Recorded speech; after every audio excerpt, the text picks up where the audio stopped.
అంటున్నారు సార్ మీరు. మీ అంచనా ఏంటి మరి?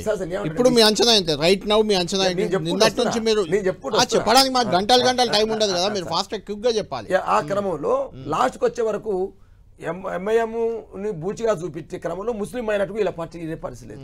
బీఆర్ఎస్ వైపు పోయే పరిస్థితికి వచ్చింది. ఇంకేం చేయాలి సార్? సామ దాన భేద అయిపోయింది. ఇక దండోపాయంకి వచ్చారు. ఇక అంటే దాని డబ్బులు పంచిన పరిస్థితి లేదు. కాబట్టి ఏం చేయాలి? 20 మంది ఎమ్మెల్సీలు, 50 మంది ఎమ్మెల్యేలు, ఒక డిప్యూటీ సీఎం, 14 మంది మంత్రులు, ఇక సీఈఓ, ఎలక్షన్ కమిషన్ అంతా దిగిందిగా.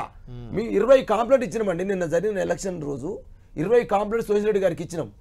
వారే స్వయంగా చెప్పిర్రు 4 మంది ఎమ్మెల్యేల మీద కేసులు పెట్టామని చెప్పేసి.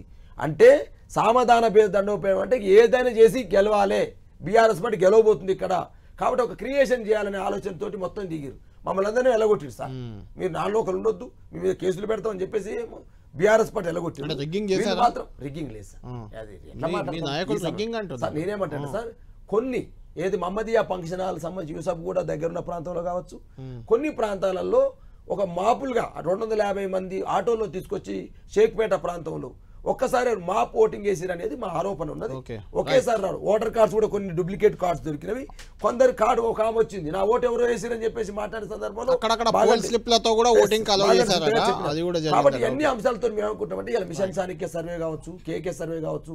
కాబట్టి మేము ఖచ్చితంగా 5 నుంచి 10,000 మెజార్టీ తోటి బీఆర్ఎస్ పార్టీ బయటపడుతున్న ఆశాభావం ఏజెంట్లతో మా హరీశ్రావు గారు, మా కేటీఆర్ గారు, మా అధినేత కేసీఆర్ గారు సీరియస్ గా రేపు ఎలక్షన్ కౌంటింగ్ మేము కూడా కొట్లాడినాం బాస్. మా వైపు ఎలక్షన్ కమిషన్ ఉంది, అది అధికార దుర్వినియోగం చేసిండారంటే మేమే కొట్లాడుతున్నాం కదా. రైట్. బాలరాజు గారు, మీరు చేసిన అన్ని రోజులు అన్ని కరెక్ట్ అనిపించాయి. ఇప్పుడు మీ వరకు వచ్చేసరికి ఇబ్బందిగా ఉందా? ఎన్నిక చూస్తే ఏమనిపించింది? అద్దంకి లాంటి మనసు చెప్పలేడు కొన్ని అంశాలు, కానీ వాస్తవంగా ఎందుకంటే చదువుకున్నవాడు కాబట్టి, కొంత ఉద్యమంలో ఉన్నాడు కాబట్టి కాంగ్రెస్ పార్టీ చేసిన పనులు చెప్పలేడు. మేమన్నా కొన్ని చెప్తే ఇంటే సంతోషం అన్న. ఏందన్నా మీ ఎమ్మెల్యేలు ఎంత ప్రచారం చేసినో చూసినాము. ఉండొద్దని చెప్పింది మీరే కన్నా. Election commission, state election commission under control అంతా స్టేట్ గవర్నమెంట్. మీరే చెప్పారు ఓవర్ ఉండొద్దని. ఎట్లుంటారు సార్? 2 పాయింట్. సీఎం 2 రోజులు రాని పరిస్థితి సార్ ప్రచారానికి. సీఎం వస్తే ఓట్లు పోయే పరిస్థితికి వచ్చింది. ఇంకోటి కూడా పాపం బండి సంజయ్ గుడ్ ఫ్రెండ్ అయిపోయిండు రేవంత్ రెడ్డికి. పాపం మైనార్టీ ఓట్లు ఎప్పుడైతే మాకు మలుతున్నాయో వచ్చిండు, బొట్టు అన్నాడు, టోపీ అన్నాడు, మొలతాడన్నాడు. రామచంద్ర కుమార్ చెప్పాలి. బండి సంజయ్ ఎంత దోస్తానం ఉందో నాకు బండి సంజయ్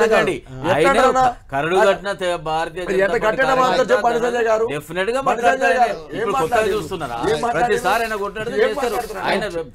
రేవంత్ రెడ్డికి సాయం చేద్దామనే ప్రయత్నం.